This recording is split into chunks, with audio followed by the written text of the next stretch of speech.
I'm Tracy Baxter with today's Record Newswatch. A local attorney has been hired to represent the Monroe madam. Anna Gristina, the woman from Monroe accused of running a high-end prostitution ring for 15 years, has fired her original legal team, bringing on Chester attorney Gary Greenwald as her legal counsel. Gristina remains at Rikers Island, where she continues to be held on bail set at $2 million bond or $1 million cash. During court proceedings today, a Manhattan Supreme Court justice delayed any decision on Greenwald's request that bail be lowered, saying Gristina's sister and husband are willing to put up property to help secure a bond.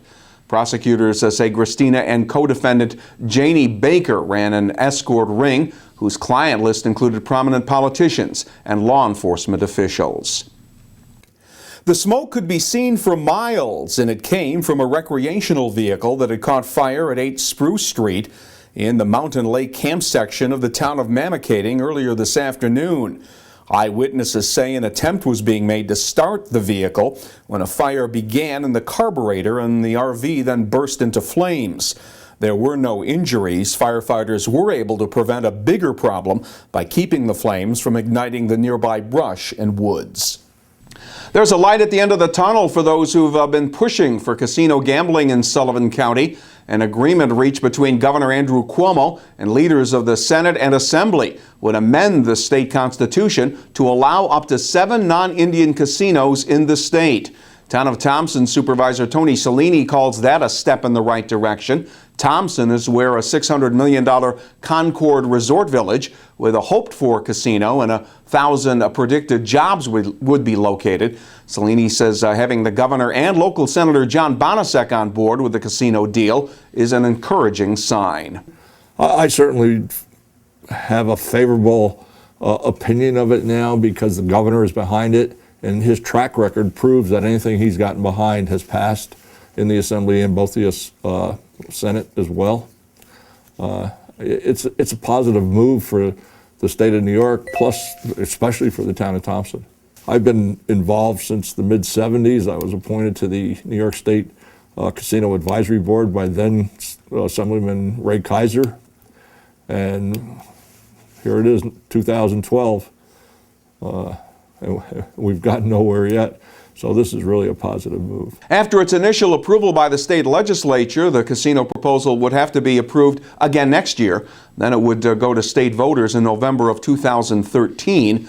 The deal was tied to the governor's decision not to veto election district lines that had been drawn up by the majority parties in the Senate and Assembly.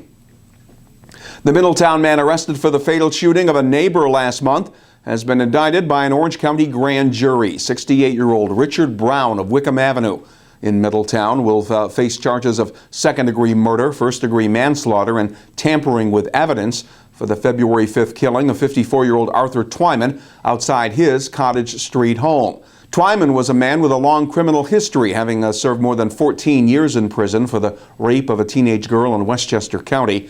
It's alleged that Brown shot Twyman several times with a rifle. The tampering charge alleges that Brown hid or concealed the rifle following the shooting. The weapon has since been recovered. Brown was arrested March 1st and continues to be held without bail in Orange County Jail.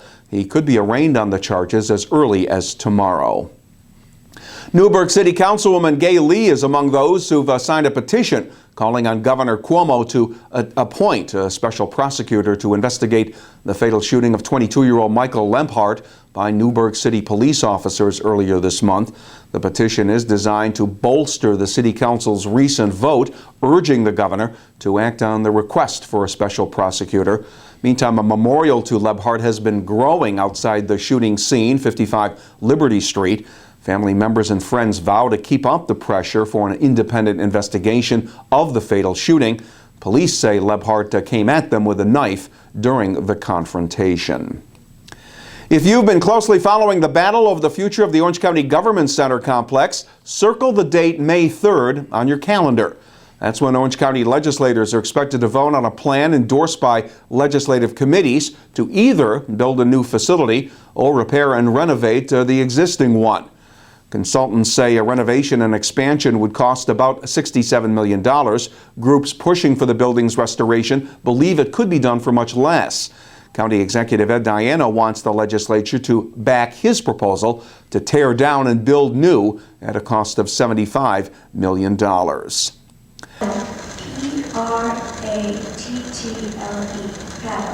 And there was tension in the air inside the Axelrod Education Center at Orange Ulster Bosse's in Goshen last night as 20 area 7th and 8th graders put their spelling prowess to the ultimate test during the annual Orange County Spelling Bee, sponsored by the Times-Herald Record.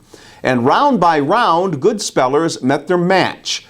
By round 11, it was down to 2 competitors. Washingtonville middle schooler Elizabeth Gannon and 13-year-old Kirthi Radhakrishnan from Circleville Middle School. Elizabeth tripped up on the word megalopolis. Kirthi nailed the spelling of harpsichord, making him the county champ. He'll go to Washington, D.C. in May to compete at the Scripps National Spelling Bee. Good luck. And by the way, harpsichord is spelled Harpsichord. Yes, I looked it up. Well, make sure you have a raincoat handy when you head out tomorrow. The Friday forecast includes clouds and showers. Temperatures will top out at around 60 degrees. It'll clear off Saturday with highs in the mid-60s under a mostly sunny sky.